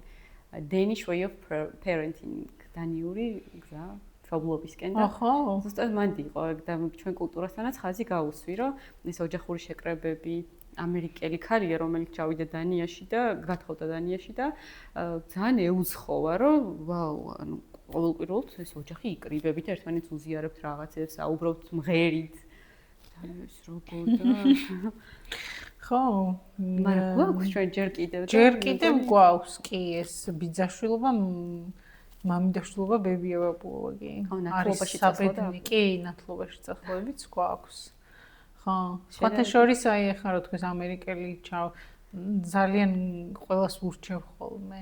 მიჯაჭვობის ექსპერტი არის სიოს პოდკასტში და არ ვიცი თუ გინახავს ერთ-ერთი ისეთი პოდკასტია ცნობილი ამერიკელია ეს ქალი, ეს სპეციალისტი და ის უსვამდა მაგას ზუსტად ხაზს, რომ ადრე ეს გაფართოებული ზრუნვა რო იყო ბავშვზე, თუნდაც ჩვილზე, თუნდაც ახალნამშობიარებ ქალზე, ოჯახის წევრების მხრიდან და ეს მხარდაჭერა, ხო, თუნდაც ფიზიკურ მხარდაჭერაზე არის ლაპარაკი, მაგრამ ახლა 2 წუთი ბავშვი ყავდეს, ხო? აი როდის დავივიწყე თუ ესო და ჩემთვის მეცინებოდა ჩვენ ხო სულ მაგას ვისმენთ გარშემო, რომ ამერიკელებს არ აქვს ოჯახური ღირებულებები და აი ეს მიდი მაგან ჩვენ მაგან გაგვიუფასურა, რომ აი მათთან იმათი კულტურაში განზავება მოვისურვეთ და რაც ასვაც არ არის ეგრე. უფრო იქაც არის ეგ კულტურა. და ჩვენც გვაქვს და ჩვენ მივივიწყეთ რაღაცნაირად და მივივიწყეთ, რაც კარგი გვაქვს ის დავივიწყეთ კი. ხო, არა, ეგ არ არის ნორმალური ახლა პირიქით. რაც აი ეს ჩემი პატარა ოჯახი ფრაზაც არის ხოლმე ხშირად უკვე ბოლო დროს. რაც უფრო დიდია ოჯახი. ხო, არ გულისხმობთ რომ მრავალწლიანი იყოთ მეც და მაინც. არა.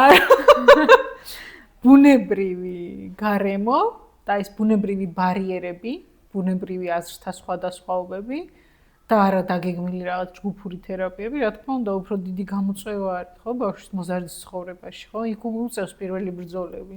ამიტომ კაი არის ეგ კი. რა რჩევას მისცემდი შენ თავს თინეიჯერობის შენ თავს პერიოდში? აუ, ძალიან ბევრი რჩევას მივცემდი, მაგრამ ყველაზე მეტად რაც მაკლდა და გონია რომ ჩვენი თაობის ამბავი იყო ეს საკუთარი თავის დაყვალება. აი თუ თინეიჯერობის ხო დაყვალება, მზრუნველობა. თუ თინეიჯერობის ასაკში ვთქვათ, ისედაც და ასედაც თავს იჩენს აი ეს ამბოხი პირველ რიგში საკუთარი თავის წინააღმდეგ, ხო, მათ შორის საკუთარი თავის წინააღმდეგ ჩემთან და აი მაშინ უფრო ადრე დაიწყო ეგ თავს იჩენდა უფრო ადრეულ ასაკში ხოლმე ეს მიუღებლობა სრული.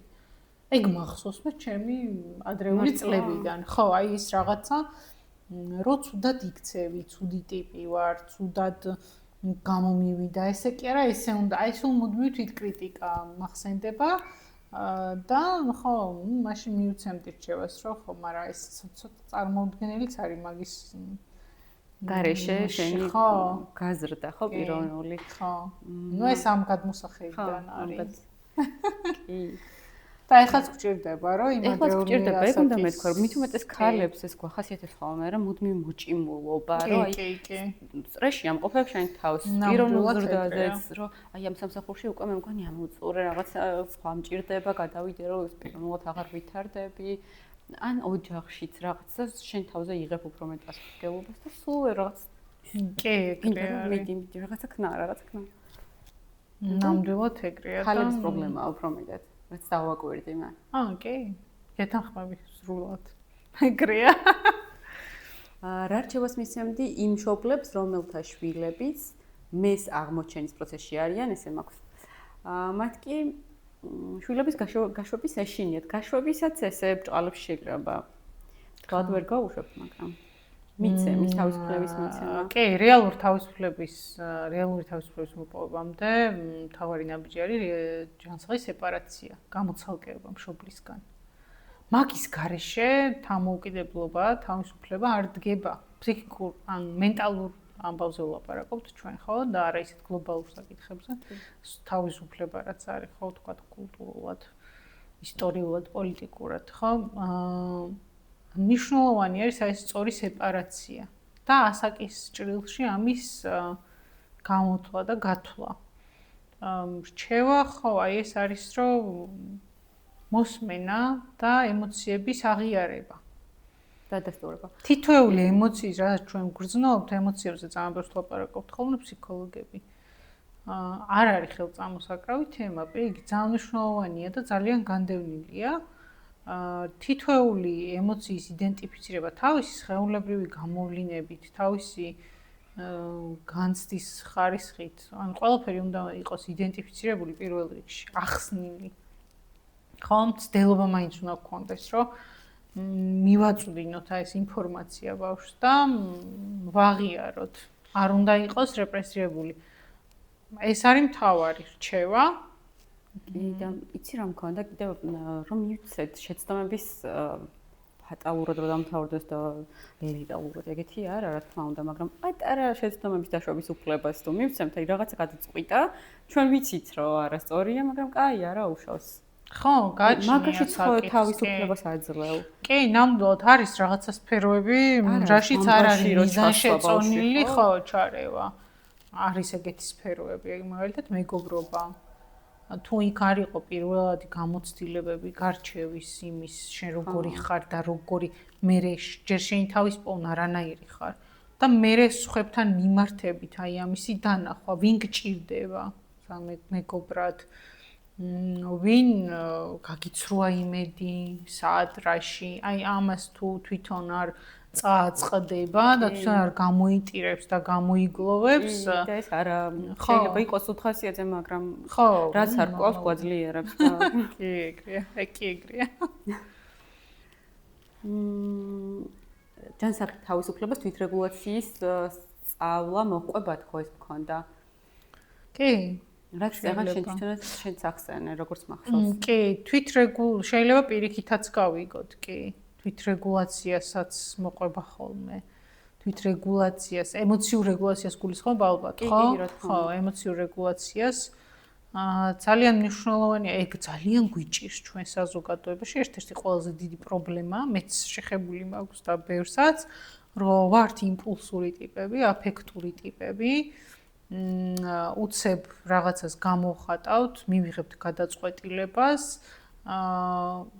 გვეშლება ეგეც შეიძლება ეხლა მე ძალიან მეხება ეგ თემა და აქცენტი გამოვიდა ხო შეიძლება ვერ გავავლო ზღვარი ჯანსაღ გამოხატვასა და არა ჯანსაღ გამოხატვას შორის რა შეიძლება მეგონოს რომ მე ეს მაწუხებს და ეხლა ვერ უნდა ვთქვა დავდოზე და პირზე და ეს გავაკეთო ძალიან არასწორი ფორმით ხო ან და რეალურად ჯანსაღი რეგულაცია უფრო ცოტა სხვა რაღაცა არის, ხო? არ იტოვებ შენში რაღაცას, გამოავლენ, აღიარებ, გამოიტან. ოღონდ როცა ეს გაცნობიერებულია, უფრო მისაღები ფორმით რაც შენ თქვი. ხო, ანუ სხვის თავისუფლებას არ უნდა შეეხო, ის ძალიან კარგი ისაა, შენი თავისუფლება, ხო?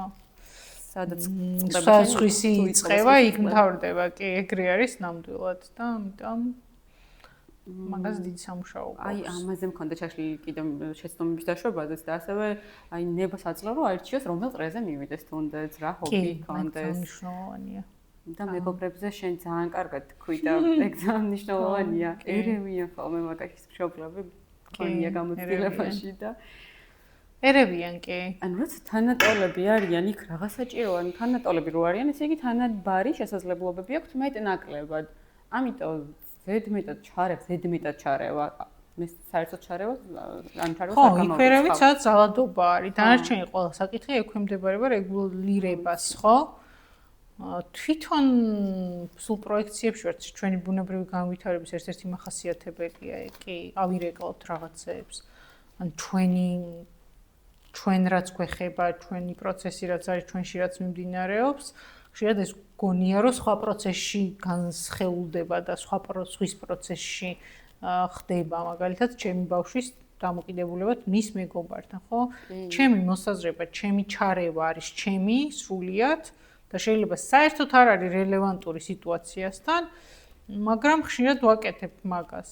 ძალიან დიდ ზდუნება აქვს რომ პროექციებში ჩავრჩეთ და მშობლებს გუჭირს ხოლმე, ანუ ჩემ თავზეც მაქვს გამოცდილი თუნდაც აი ძალიან ელემენტარულს ვიტყვი, თუ ელი ამბობს რომ არ სცივა, მე ვფიქრობ როგორ შეიძლება არ სციოდეს აი ამ მომენტში.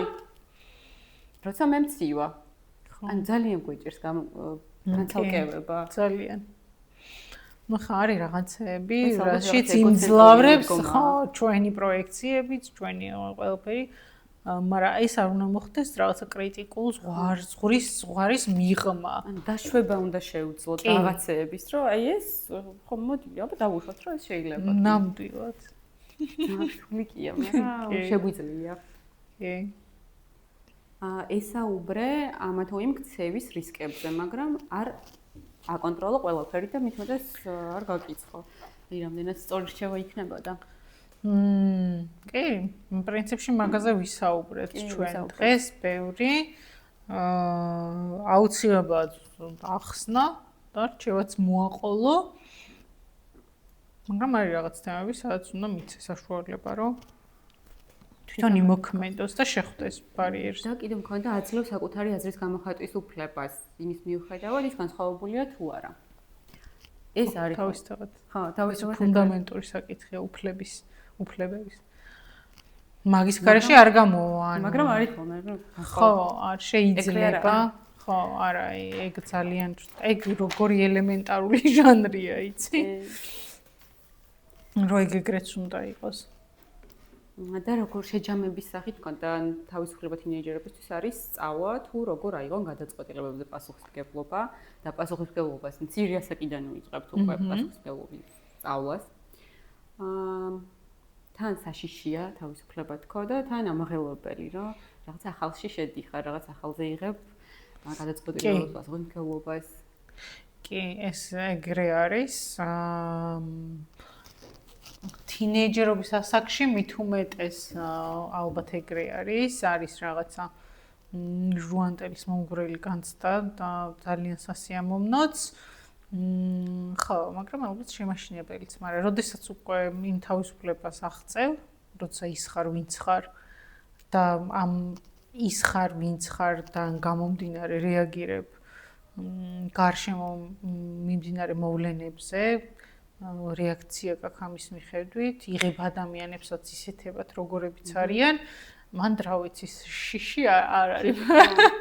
შიში არ არსებობს, მან ძალიან გაბედული ხარ პირიქით კი, მან გრძნობს დასრულობას. რწმენად იღალიბრდება შენი თავის შესაძლებლობებისა. ხო, და ძალიან მნიშვნელოვანი არის, მაინც რადგან ეს თემა იყო ჩვენთვის დომინანტი, ასე ვთქვათ, რომ უნდა ვაღიაროთ მაგ თავისუფლების მოთხოვნა ბავშვთან. ხო, აი ზუსტად ეგ უნდა ვაღიაროთ თავისუფლებლად, კი. ბუნებრივი პროცესია ეს. კი. ჩვენი ზრდის, ადამიანის ზრდის და ამიტომაც აღიარება მნიშვნელოვანია. ხო, და არ არის სასურველი, რომ თუნდაც ხშირად არის ხოლმე, რომ გარშემოყოფებთან აზიარებენ მშობლები, სპეციალისტებთანაც არის, რომ აი სულ სხვანაირი გახდა, არაფერს აღარ მიმჯერებს, არ მემორჩილება. და რაღაცნაირად ესეც უნდა იყოს. ესეც უნდა იყოს. ყველა ასაკში სხვადასხვანაირები ვართ. არიან ბავშვები. ამიტომ იმდაბლობა კი, მაინც ეს ძალიან მომწონს, რომ რაც ნორმა იყო აქამდე, ამ თინეიჯერობის ასაკამდე, თუ არ არის ნორმა, ეხლა ეს არის ნორმა. თუ არ არის ნორმა. კიდევ მქონდა გამოიყენა ღია კითხვები და არა კრიტიკული კომუნიკაცია, თქვი თუნდაც რაღაცა მოხდა სკოლაში. ან მოვიდა ბავშვი უბრალოდ მოწყენილი სკოლიდან და ეგრევე კი არა კრიტიკებს რომ შენ მოდიხარ სკოლიდან, ოთახს არ ალაგებ, არ ჯდები 13 სადინოთ, ანუ უბრალოდ რომ შეგიძლია კითხო რა მოხდა. ხო, ან რა მოხდა ხშირად არ არის ხოლმე ის კითხვა, რაზეც ჩვენ გავიგებთ იმას, რის მოსმენაც გვინდა. ამიტომ მაგის დაპრაქტიკება, რომ მე მოვუყვე ჩემი და კიდე ერთხელ ვიძახი, ეს გავაკეთო გრძნობის პერსპექტივიდან, რომ აი მე რო ცუდი დღე მქონდა, ხო, აი მე რო ესე დღეს მოვიქეცი ან მომეპყრნენ, ან თქვათ ეს რო გავაკეთე ამ დროს ვიყავი მე იმედგაცრუებული თუ ამ დროს ძალიან გახარებული ვიყავი, ხო? სასიამოვნოდ გაოგნებული, აი ეს უნდა დავაპრაქტიკო, რომ მე ჩემი გრძნობა მივიტანო ბავშვამდე, რომ ამ ნაღძრას мотиваცია რომ მან დაიწყოს ხო თავისი დღის შესაძლებელი. ანუ რა მოხდა და როგორ ხარ ხშირად არის რა პასუხი. კარგად? არაფერი. ხო, ამიტომ მე ჩემი უნდა მოვუყვე აუცილებლად თუ მინდა რომ იქიდანაც გავიგო რამე. საზღვრებზე მქონდა ბოლოს შემაჯამებლად რომ დააწესებ კაფეო საზღვრებით, ხო? ეგ ძალიან სადაო საკითხი არის და ზემოთ რო გადავახვიოთ, ხო, იქ თქვით, რომ ამ საზღვრების დაწესებას არის რაღაც ასაკში საერთოდ დააწესებ მაგ საზღვარს და არის რაღაც ასაკი, სადაც საზღვარს აწესებ რაღაც მარტივი საყოველთაოდ აღიარებული ჭეშმარიტებების მიხედვით, ხო? ზოგჯერ ჩამოთვალეთ. ხო, იგივე. სხეულთან დაკავშირებული, დროსთან დაკავშირებული საზღვრები, ხო? და ასე შემდეგ. მეოთხე რჩევა იყო დაუშვან პატარა შეცდომები, თქო. ხო. ძალიან ეს ხო აქ შენც თქვი მაშინაც და ახლა ვთქვათ რომ ეს არიხება ჯანმრთელობას და უსაფრთხოებას. დაუშვან პატარა შეცდომები, რა ვიცი, საჭმლის გაკეთების დროს, მაგალ ჩაცმის დროს, თუნდაც რომ შესწირდება და ხო, მე მიხვდება რომ აღარ გავა ეგრე. მშობლისთვის კინკივნეული იქნება თუ გაცივდება, მაგრამ კი, ხო.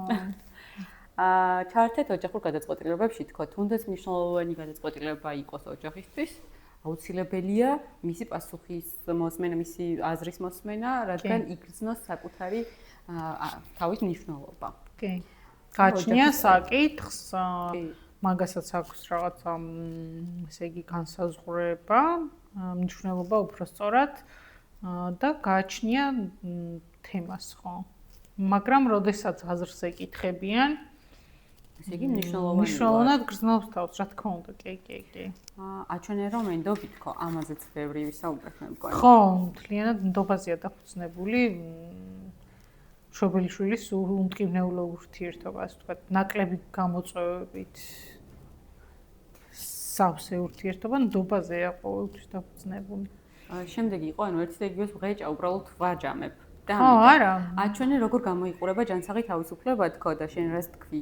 საკუთარი თავის მაგალითიდან ხდება ხოლმე ყოველთვის. კი ბატონო, ნამდვილად ესეა. თუ ჩვენ მოჩვენებთ როგორ ცხოვრობთ, როგორ წესრიგში, აუცილებლად ისიც ეჩვევა, რომ ამ წესრიგში იცხოვროს. და ყოველთვის იყავი ემოციურად ხელმისაწვდომით, ხო? და ეს როგორ მნიშვნელოვანია? ძალიან მნიშვნელოვანია და ეგ ვთქვით რეალურად ჩვენ რომ თუ მინდა გავიგო როგორ არის ბავშვი და თუ მინდა რომ ხელი შეუწყო იმას რომ არ დავკარგო, არ იყოს გარიყული და შესაბამისად არ შეექმნას ბევრი სირთულე, ძალიან მნიშვნელოვანია რომ მე ვაჩვენო მე როგორ ვარ. თუ მინდა გავიგო ის როგორ არის. იმიტომ რომ мотиваცია მან აღიძვრება ყველაზე მეტად, როდესაც მე ჩემი გრძნობების პერსპექტივიდან ვლაპარაკობ, ჩემს დღეს, ჩემს ცხოვრებას, ჩემს კვირებს, ჩემს სამსახურეობრივ ისტორიას თუ ჩემს პარტნიორულ ისტორიას თუ მეგობრულ ისტორიას ვყვები ჩემი გრძნობების პერსპექტივიდან, მე რა განვიცადე, რისი შემეშინდა, როგორ დავძლიე ეს თუ ვერ დავძლიე, აუცილებლად აღიძვრება мотиваცია, რომ იქიდანაც იყოს გამოთქმული რა აწუხებს, როგორ არის, რა სჭირდება? და მხარში დგომა, გვერდში დგომა, რა ვიცი, ეს წვეძა. კი. რომელმა უნდა გამოიჩინოს ეს ხო? ძალიან მომეწონა ჩვენი საუბარი. მეც ძალიან კმაყოფილი ვარ. ძალიან ბევრი შეგვიძლია კიდევ ვილაპარაკოთ თინეიჯერები ხო? ამოუწურავია და სხვა თემებზე მით უმეტეს და შევხვდებით კიდევ აუცილებლად ამ ფორმატში. გამიხარდება. ახლა ჩვენი გემშვიდობებით, მაგრამ უნდა შეგახსენოთ, რომ გამოიწეროთ ჩვენი არხი, დაგვალაიქოთ და კომენტაროთ, რამდენად მოგწონთ მსგავსი თემები და თუ სხვა თემები დაგაინტერესებათ, ჩავწერთ კიდევ აუცილებლად. ძალიან კარგი კონტენტია და გააგრძელეს. ძალიან საჭირო, ძალიან მნიშვნელოვანი და რამდენიმე შემხვდა სხვათა შორის და ერთ-ერთი მოწინავე ხარ მე მგონი და აბა შენ იცი. მადლობა და კარგად. კარგად.